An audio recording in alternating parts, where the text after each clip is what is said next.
Hidden charges और fees, मैं चाहूंगा आपके माध्यम से ये नाना प्रकार के चार्जेस जो आज मैं सदन में लाया हूं, ये माननीय वित्त मंत्री जी तक पहुंचे ताकि देश के आम आदमी की जो जेब बैंकिंग सिस्टम काट रहा है ये उसे पता लगे, ग्राहक को भी और माननीय वित्त मंत्री जी को भी। पहला, मिनिमम बैलेंस पेनल्टी। यदि आप न्यूनतम बैलेंस नहीं रखते हैं तो 100 से 600 रुपए प्रति माह बैंक आपका काट लेता है। इस चार्ज को लगाने के बाद बैंकों ने वित्तीय वर्ष 22-23 में 3500 करोड़ रुपए मिनिमम बैलेंस पेनल्टी के नाम से लोगों से वसूले हैं मैडम।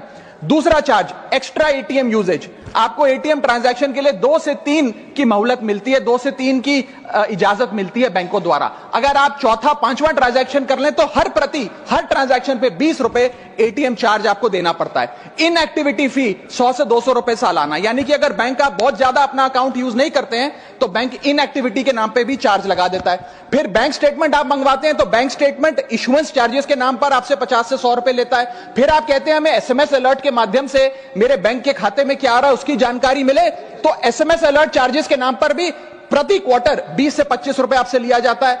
ऑनलाइन पेमेंट करेंगे एनईएफटी की तो ट्रांजैक्शन फी भी ली जाती है। जबरदस्ती आपको पहले लोन बेचते हैं और फिर उसके बाद लोन प्रोसेसिंग फी के नाम पर 1 से 3% लोन अमाउंट का काट लेते हैं। और जब आपकी किस्मत ठीक चल रही हो और आप समय से पहले अपना लोन बकाया जो है उसका भुगतान करने बैंक पहुंच जाएं तो loan pre closure charges, early payment penalty के नाम पर भी बैंक आपसे पैसा वसूलता है। साधारण सा सिग्नेचर बदलवाना हो, नॉमिनी की डिटेल्स बदलवानी हो, उस चेंज पर भी 200 रुपए प्रति ट्रांजैक्शन के नाम पे बैंक आपसे पैसा वसूलता है। और डिमांड ड्राफ्ट पे ऑर्डर बनाने जाएं तो 100 से 200 रुपए प्रति डिमांड ड्राफ्ट आपसे पैसा वसूलता ही वसूलता है। यानी कि कस्टमर्स की जेब काटी जा रही है और कस्टमर्स को पता भी नहीं लगता कि कितना पैसा बैंक इन नाना प्रकार के चार्जेस के चलते आम आदमी से वसूल रहा है।